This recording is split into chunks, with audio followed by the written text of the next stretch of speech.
akokol bakwan wek akokol bol ko ngui yen egot mutungi kamundi ekere sur rop owen yen waja kwan wek thuong jang on there kam chime bol ko ngui ake emet podaret ake eka joj loy atok ake dir ko ket ke diet on akalto ke bol jam madhi hangui mat ko chen buka e cham ya fur atok inetede ogalo buk mi joj fur tem ko kek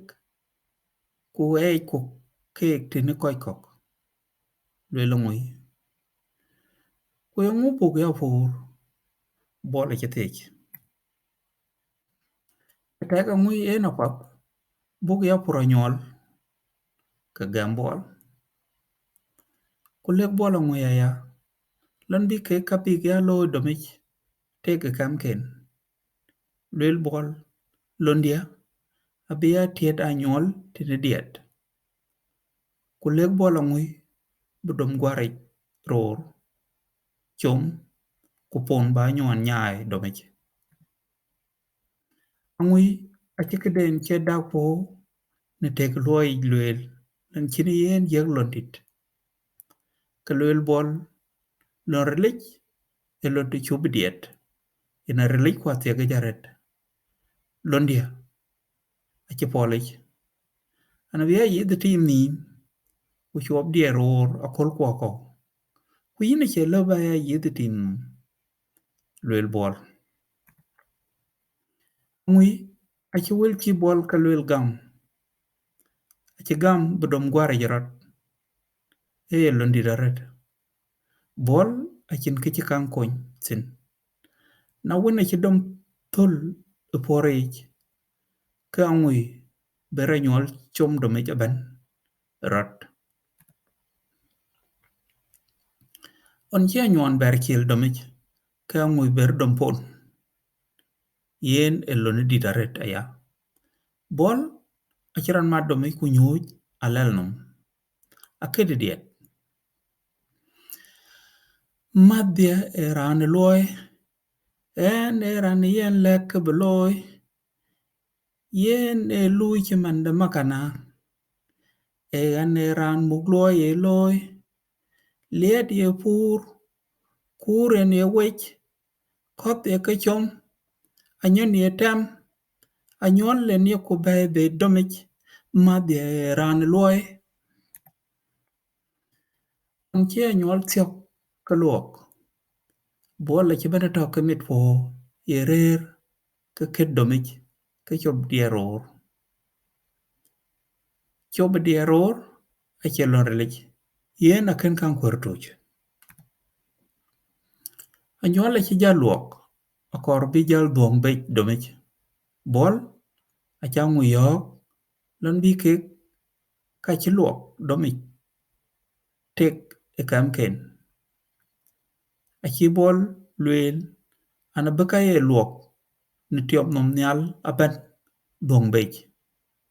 kwath kabai ku yino beka ye luok i tiopich ber tem kwath kabai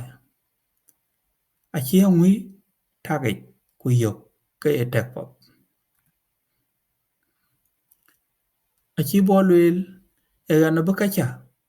kang tem twing ku yin abuka ku jal ber tem ten bol acha nyol aben to domich duong bech ku teo onene kang tothin ngui chi ben domich bebenetem ne ka e luok na nyol tar piny etiopich achi piny wech ka ngoth kapot beke gyo piny yen aye mei tim to piny kaka aye yo kapech achi piny wech aben yen achin kathin chi yo bha bai yen achi ngui jal bane dedi lan chini yen wet yen achi poriak achi du bai ke gugu bo lare on te ke yen lo pan bol ke chi po ke ler kule bol ok men abijal ya por atong mabbe achi ngui le bol men egan abaka ye luok ni alaban tem ku yin abaka ye luok piny ni tio be jaban ya tem ke gambol ku yogo ngui yen apa buku por anyol bergerich kek ache banagam big bambe kek purka ngui che ga kaber wet den wani lan ke karo adil loy weje piny chum kupon dom loy atok yen achi bol gam ke ga loy atok domai ka ke mitfot ku ket ke diet on chi bambe luok ka bol yogo ngui baka ye luok nyal na mabbe num ka glom angui achilo gor na ka be na ka ye luok nyal na bambe num latem ku beke bye bye kwa achin ke chilo yok ai yit bambe ka pech ke achi ala yok agut bu bai ka gugu bo larech bol achi bambe jojarer wej domech achi ke ta on de towo kang on tinga ngui kichi bol ka hat bai yen achi poriak ye ngui yinan wet ngui chi bol thich achi bol wel lon yen ngui rot yen achi loj baka ye luok e bambe num nyal ke glom ngui chi poriak poto yen achi bol akor bikichi luo yen gor bol achi kat apay mina kolana